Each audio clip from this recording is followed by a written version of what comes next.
This episode from the life of Sherlock Holmes will be transmitted to our men and women overseas by shortwave and through the worldwide facilities of the Armed Forces Radio Service. Petri Wine brings you Basil Rathbone and Nigel Bruce in the new adventures of Sherlock Holmes.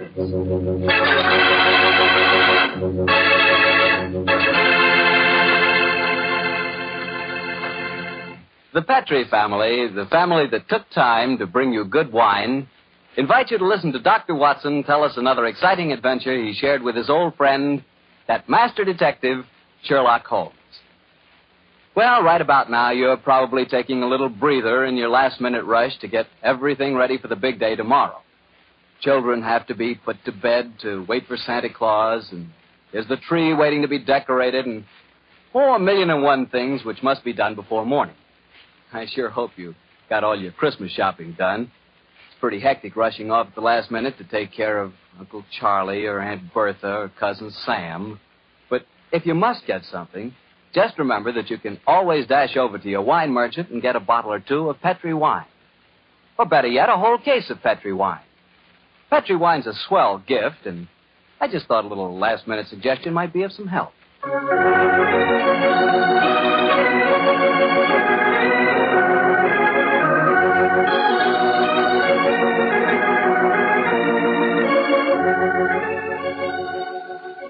And now I'm sure our good friend Dr. Watson's waiting for us, so let's go in and join him. Come in. There you are, Mr. Bartell. Oh, say, Doctor, I can see you're going to have yourself quite a Christmas. Big tree in the corner with colored lights on it. Where'd you get those? Table covered with presents? You must be mighty popular. They aren't all for me, my boy. You see, I'm having a Christmas party tomorrow for my housekeeper's little nieces. Oh. I'm going to dress up as Santa Claus for them. Well, I'm sure you look very convincing in the part. Oh, by the way, Doctor, I brought you a little present. Ooh, really? Here it is. I hope you'll like it. Oh, Mr. Bartell, I got one for you, too, here, Summer. Oh, you mustn't open it until tomorrow. Here you are, my boy. Thanks a lot, Doctor. And now, how's about tonight's story? Last week you told us you'd chosen an adventure with a lot of Christmassy atmosphere. Yes, Mr. Bartell. My story begins on another Christmas Eve many, many years ago. To be exact, in 1886. The time the adventure occurred, I must confess I didn't quite understand what was going on myself. In fact, I never did quite make head or tails of it until Holmes took pity on me later and explained the whole thing. But I shan't try to confuse you, Mr. Bartell. I'll tell you the story exactly as it happened. Right you are, Doctor. Let's go. Very well. On that Christmas Eve in 86, I was standing in our Baker Street rooms, dressed in the costume of Santa Claus. Holmes, his long, thin fingers pressed together, lay back in an armchair and gazed at me quizzically, while our housekeeper, Mrs. Hudson, stood by the door and... Dr. Watson, you make a grand Santa Claus. Doesn't he, Mrs. Hudson? Try the beard on, Watson, old chap. I'm afraid this is going to be a little uncomfortable. How does it look? Oh, you look just like the old man on the Christmas cards, Doctor. Yes, Watson. It really becomes you. The cheery twinkle of the eyes, the ruddy complexion, and the appropriate girth. What a shame we can't obtain some snow on a sleigh and reindeer for you. However, I'm sure Mrs. Hudson's nieces will be very much impressed. Well, they will that, sir. And it's very kind of you, Doctor, to offer to come over to their house with me. With his father in the hospital and my sister at his bedside, it would have been a very miserable Christmas without me. Oh, I shall enjoy myself, but I think I'll take this beard off before we get there. That's it. Are you ready to leave, Mrs. Hudson? I am, sir. Will I get a cab? How far do we have to go? Oh, Lexington Gardens, number 28. It's just off the Edgware Road, Doctor. It's not far, but bearing in mind my costume, I suppose we'd better take a cab. Aye, sir. I'll get one. Holmes, what are you going to do with yourself? I hate leaving you alone on Christmas Eve. Oh, don't worry, old chap. I shall spend a profitable evening writing on my new monograph. Well, what's this one about? An analysis of teeth marks on pipe stems, with particular regard to indicated character. Oh, gracious me, how exciting. Well, I must be going. Don't forget your sack of presents, old fellow. Great Scott, no. When you come to distribute them, you'll find that I took the liberty of adding a few trinkets on my own behalf. Oh, that's very thoughtful of you, Holmes. Oh, excuse me, Mr. Holmes, but there's a gentleman to see you. Says he's an old friend of yours. Here's his card, sir. No, thank you. Oh, it's Lord Whittingham. Splendid. Ask him to come up, please, Mrs. Hudson. All right, sir. And I hope your party is a great success, Mrs. Hudson. Thank you, sir. Are you sure you don't want me to stay? Now that you have a visitor. Oh, no. Indeed, no, Mrs. Hudson. I can show the gentleman out myself. You go off and have a good time. Thank you, sir. Oh, I wonder what Lord William wants. Perhaps I should stay. No, please, my dear fellow. Certainly not. What? You've far more important work to do. Whittingham probably wants his revenge at chess. Or something equally innocuous. Off with you, my dear fellow, and enjoy yourself. Oh, I suppose I better go. Just the same, I wish you were coming with me. I'll see you later. I shall be there. Come on up, Whittingham. Hello, Holmes. Evening, Watson. You make a very convincing Santa Claus. Are you leaving? I'm afraid so, Lord Whittingham. Well, good night, then. Good night, sir. How are you, Holmes? All alone on Christmas Eve, eh? Yes, Whittingham, I'm glad you came over to see me. Mm-hmm. What's it to be, an evening of chess, or have you unearthed some recent treasure of medieval pottery that we can discuss? Neither, Holmes. I've come to you in your professional capacity. I need help. Oh, come now, Whittingham.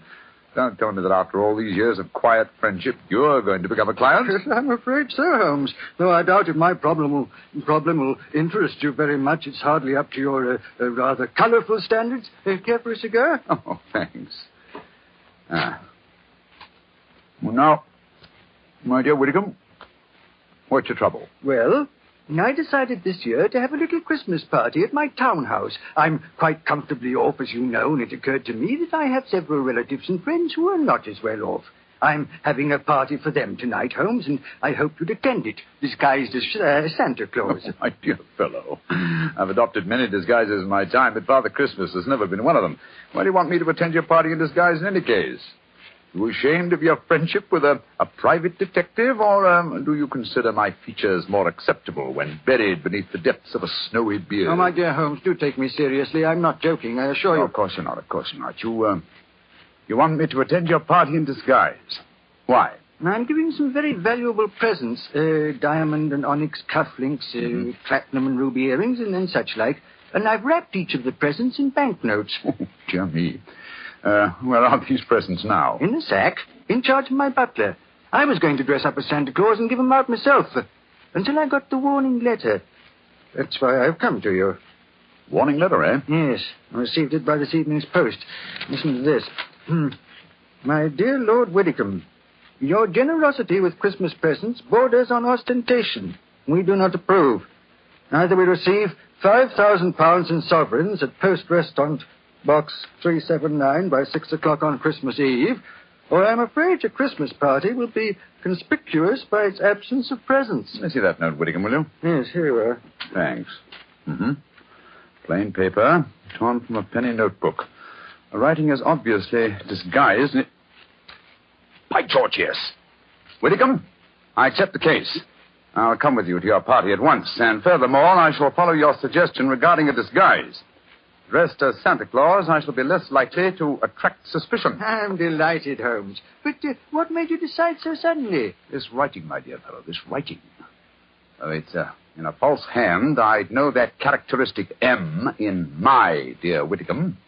I've seen it too often at the beginning of a signature. Moriarty. Moriarty? Who's he? Oh, one of the cleverest and most unscrupulous criminals in England. Whittingham, there's no time to be lost. Let me see now. 6:30. Half an hour beyond the deadline given you in this letter. We must go to your house at once.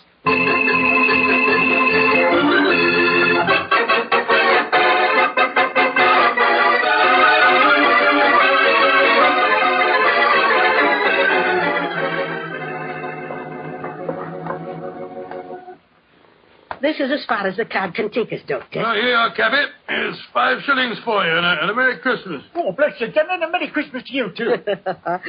You said you wanted to get into the house through the back way so that you could surprise the children. Yes, I thought I'd pretend to come down the kitchen chimney.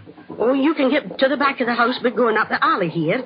I'll go in the front door. Splendid, Mrs. Hudson. Which is the house? Number 28. It's the third one down the alley, Doctor.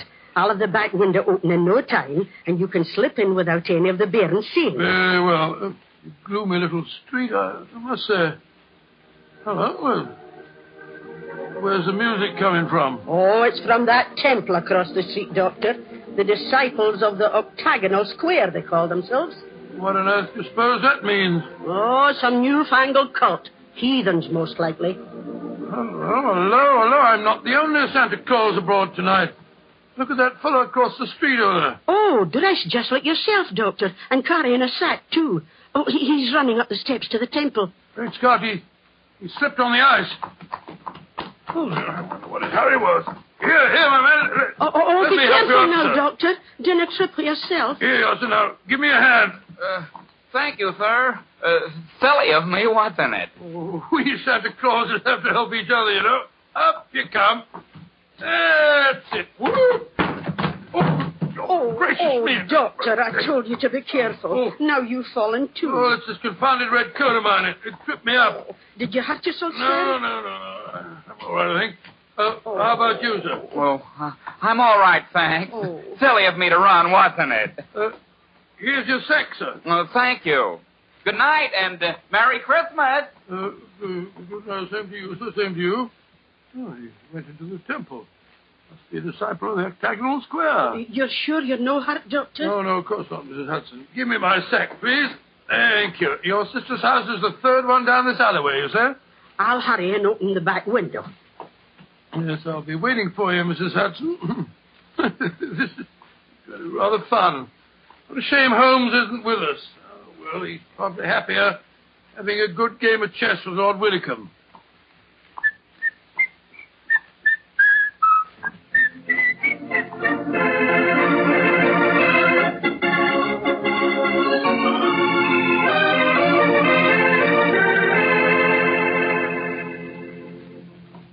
This is my house, Holmes. Number 39. 39 Barnston Square, eh? And dear old Watson is just around the corner in Lexington Gardens and hasn't any idea that I've left Baker Street. Yes, here you are, Caddy. Thank you, sir. Merry Christmas, sir. Uh-huh. Isn't that? Carol singers. Yes, we'll probably have our fill of them before this evening's over.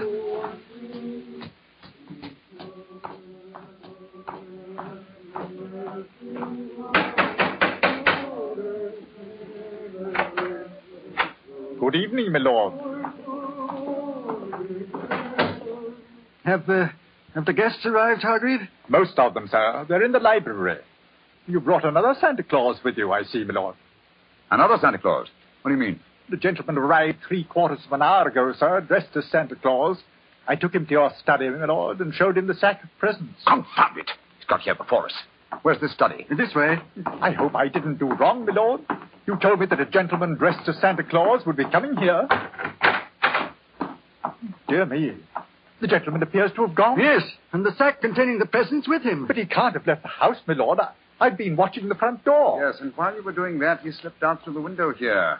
The catch is undone. Hargrave, describe this man. I can't tell you much about his appearance, I'm afraid, sir. He was dressed as Santa Claus, just like yourself. But I did notice one thing about him, sir. Oh? What was that? He lisped, sir. It was quite pronounced. Of course. Lou the Lisper. Who on earth is Lou the Lisper? One of Moriarty's most trusted accomplices. Fortunately, though, I've had news of him lately through my underworld grapevine. You know where he lives? He is reputed to have some connections with a new cult that calls themselves the Disciples of the Octagonal Square. Their headquarters are just around the corner from here. Let's go there at once. Of course. And Hargrave. Yes, sir. Get a message to Scotland Yard as fast as you can. Ask for Inspector Lestrade. And tell him to join me at the Temple of the Octagonal Square in Lexington Gardens as soon as possible.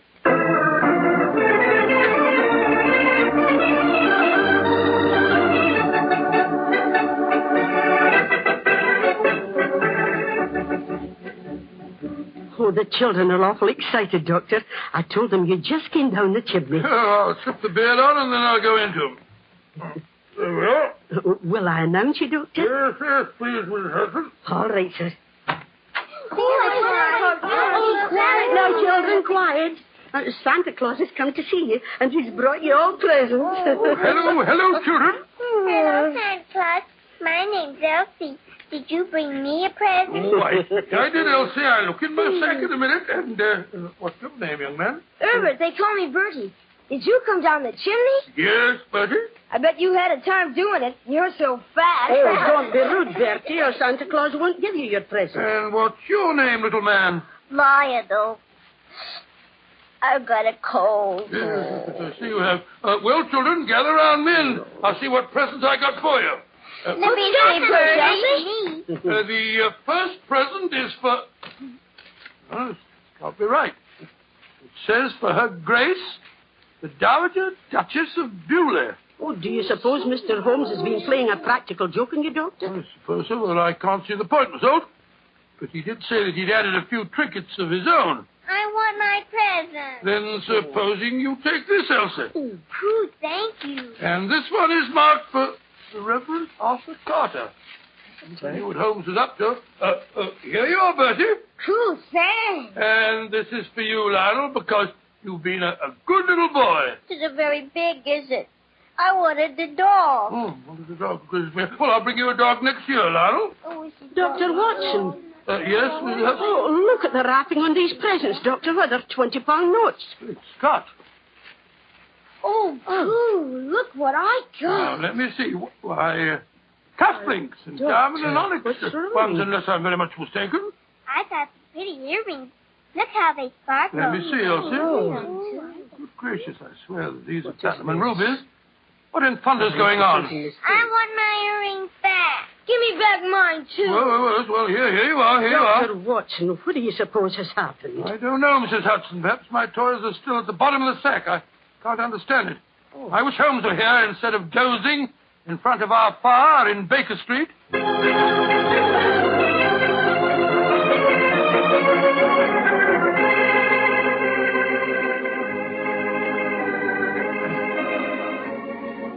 Where are you, Holmes? Here by the bed. This is the only room in the temple that gives any signs of having been lived in. I think our bird has been here, but I'm afraid he's flown. If Inspector Lestrade will get here, strike a match, will you, Whitcomb? Right. Here's a candle on the table. Oh, just as I feared. Look on the bed. A red coat and a beard. Yes, Lou the Lisper has discarded his disguise and gone, and with him, I'm afraid, your valuable presents. Oh, wait a minute. Here's a sack lying on the floor. Oh, no, this isn't mine. Look what's in it. A toy dog, large box of chocolates, little girl's doll. What in thunder? Well, this is Watson's sack. But how on earth could Lou the Lisper have got hold of it? Somewhere, somehow, he and Watson must have made an accidental change, and Lou the Lisper is no doubt trying to track Watson down at this very moment. We must work fast, Whitcomb, or my friend's life and those of Mrs. Hudson and her relatives won't be worth a tinker's dam.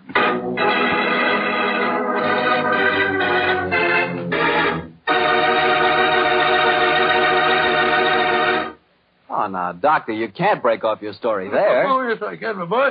Before I go on, I thought we'd have a glass of port just to freshen us up. Oh, well, that's something different. Of course. Instead of talking about port, as I sometimes do, it'll be nice to drink some for a change. There you are, my boy, and a Merry Christmas to you. The same to you. And now, what happened next, Doctor? We left you at the children's Christmas party, and Sherlock Holmes and Lord Whitcomb around the corner at the Temple of the Octagonal Square. Yes, Mr. Bartell, although at the time, of course, I had no idea what was going on. There I was, cheerfully handing out gifts worth, well, if not a king's, at least a baronet's ransom. While outside the Temple of the Octagonal Square, Holmes and Lord Whitcomb were talking to Inspector Lestrade at Scotland Yard. In a nutshell, Lestrade. Yeah, seems to me, Lord Whitcomb, you'd have been wiser to get in touch with Scotland Yard when you first got the warning note. We could have nabbed him when he came to your house and pinched the sack of presents. Lestrade, this is no time for post-mortems. We've got to reach Lou the Lisper before he finds Dr. Watson. Do you suppose he can do that, Holmes? It wouldn't be difficult. Lou the Lisper is nearly as clever as his master, Professor Moriarty. The chances are that you were followed when you came to Baker Street tonight, Whitcomb, and it's equally likely that Watson and Mrs. Hudson were followed as they left it.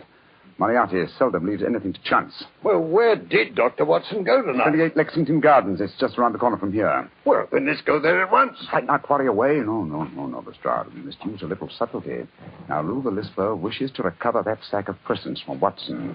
How would he invade the party with the least possible trouble? By By dressing up as Santa Claus again. No, I think he's overplayed that role for one evening. Well, then how would he try to get in, Mr. Holmes? Oh, come now, Lestrade. What group of people can enter any house on Christmas Eve without invitation and without creating suspicion? The carols. Exactly, my dear fellow.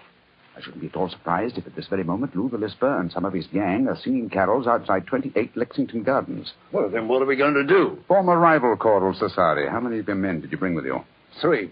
The sergeant and 2 constables. Wearing greatcoats? Yes, Mr. Holmes. But why? Good. They can hide their helmets and pretend to be singers. Come on. Let's go over there, and while we're walking, we'll rehearse our carols. We must appear reasonably convincing. Sound your A, Lestrade. Sound your A.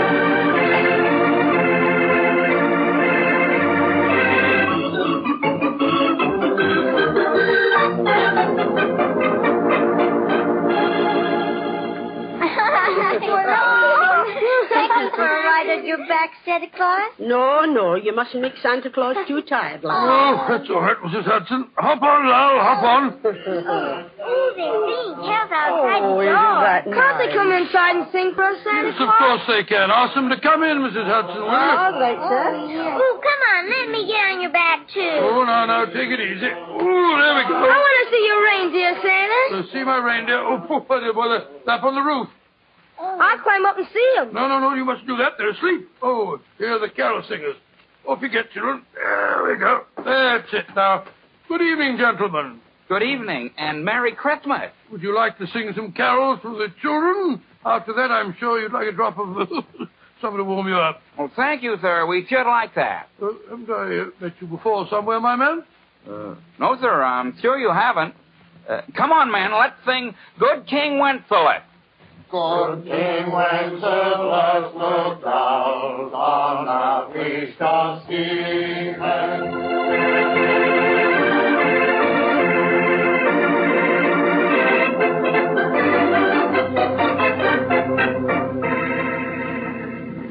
Well, here we are outside the house, Mr. Holmes. Now what? Listen. Uh-huh. Lou the Lisper and his men are already there. Are we going in now? In a moment. Now, men, you will have your truncheons handy? Yes, Mr. Holmes, we're ready. Splendid. Now, remember, when we're inside and I yell Merry Christmas at the top of my voice, you bring out your truncheons and get Lou the Lisper and his gang out of there as quickly as possible. Don't arrest them until you get them outside again, Lestrade. I don't want to frighten the children. Right you are, Mr. Holmes. We're ready. Just give us the word and we'll go in and get them.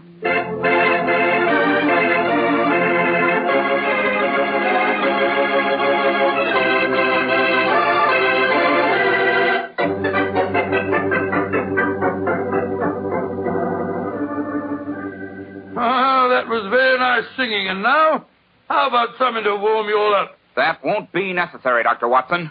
See to the door, Sammy. Now, all of you, stay right where you are. Who are you? What do you think you're up to? Please don't be difficult, Doctor. All I want is the jewels out of my sack that you stole from me tonight. If you try and stop me, I shall have to hurt you. Why do you talk so funny? You got a cold like me? Shut up. Now, Doctor, where are the jewels? Oh, curse it. There are some more carol singers outside. I'll tell them to go away, Lou. No, better let them come in. If we don't, they might get suspicious. All right, Lou. I should know what you're up to. Now, no tricks, Doctor. If you try and give an alarm, I shall have to get rough with I you. don't mind about that, but just remember that there are children present. Oh, yeah, matey. You go here before you, eh? What you say, we all join a little carol for the nippers, eh? All right. What do you want to sing? Up the little angels sing, eh? All right. Come on, men. Let's sing. Up the herald angels sing, glory to the newborn King. Merry Christmas!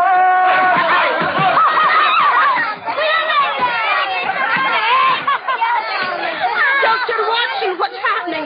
They're all hitting each other with truncheons. Here, you can't do that. They're all going away. They're dragging each other out. Hey, come back here. Oh, terrible. Holmes, what in thunder is going on? I'll explain it to you later, old chap. Lestrade! Yes, Mr. Holmes. Take them to Scotland Yard and preferred charges. I'll be over in a little while and give evidence. Right you are, sir. Too bad we didn't catch Professor Moriarty, too. Well, at least we have some of his cohorts. I'll see you later, I Lestrade. wish I knew what was going on here. Is Moriarty mixed up in this business? Yes, Watson. I'll tell you all about it as soon as I've straightened this thing out. Now, Whitcomb, Yes, Holmes. the 20-pound notes that you used as wrapping for your gifts seem to have been scattered all over the house. Do you want me to recover them, too? No. From what you've told me of the children, I think their parents could use the money much more profitably than my relatives. In any case, I can replace it. A very generous Christmas gift. Well, children, did you enjoy the little game we staged for you? It was enough fun. Yes. I nearly died laughing when they started hitting each other. I'm glad you enjoyed it, children. And now I want you to show me the presents you received. I got these pretty earrings. Oh, they were a part of the game, too. A nice little girl like you doesn't want silly earrings, Elsie. Here's a beautiful doll for you.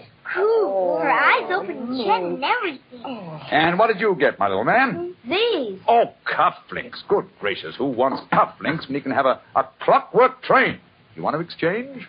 Rain, Lord love a duck, yes. I wanted the dog. There's one for you, Lionel. A nice woolly dog. Oh, good. And here's a Lovely. Here you are, children. Here's a nice big box of chocolates, too.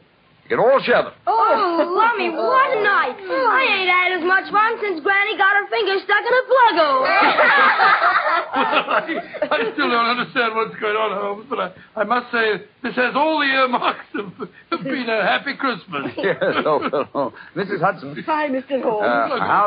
How's the turkey coming along? Oh, it'll be ready in a few minutes, Mr. Holmes. Splendid. And while we're waiting, perhaps the children will oblige with something we haven't heard so far. Yes, I know what you mean. A Christmas carol that really sounds convincing.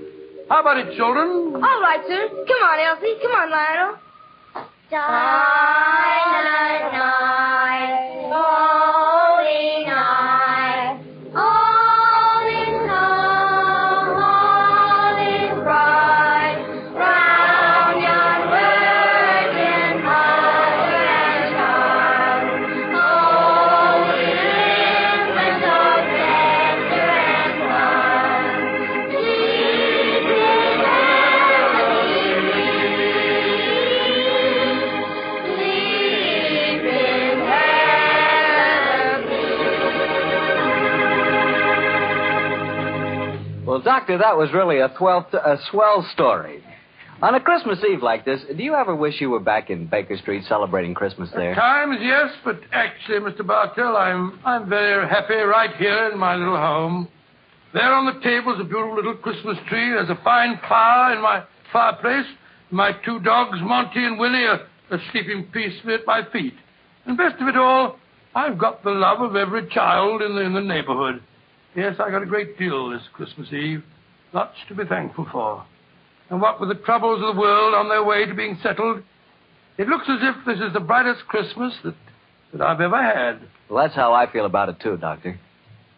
I hope that all our friends listening in are just as happy this Christmas Eve as we are. And speaking not only for myself, but I know for all of us and for the Petrie family, too, we wish every one of you a happy Christmas from the bottom of our hearts. God rest ye merry, gentlemen. Well, Dr. Watson, next Monday is New Year's Eve. What story do you plan to tell us? One that I think you will find extremely appropriate, Mr. Bartell. It takes place in a Scottish castle near Edinburgh on a New Year's Eve in 1900 and concerns a pair of lovers, an elderly baronet, and a strange iron box that proved to be more than worth its weight in gold.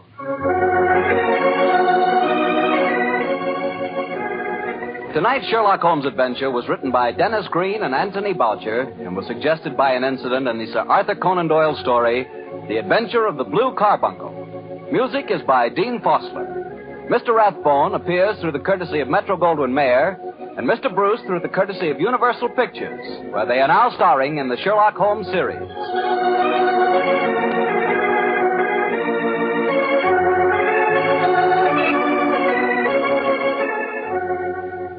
The Petrie Wine Company of San Francisco, California, invites you to tune in again next week, same time, same station. Sherlock Holmes comes to you from our Hollywood studios.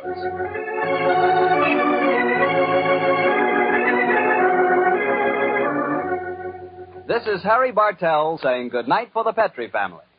For a solid hour of exciting mystery dramas, listen every Monday on most of these same stations at 8 o'clock to Michael Shayne, followed immediately by Sherlock Holmes. This is the Mutual Broadcasting System.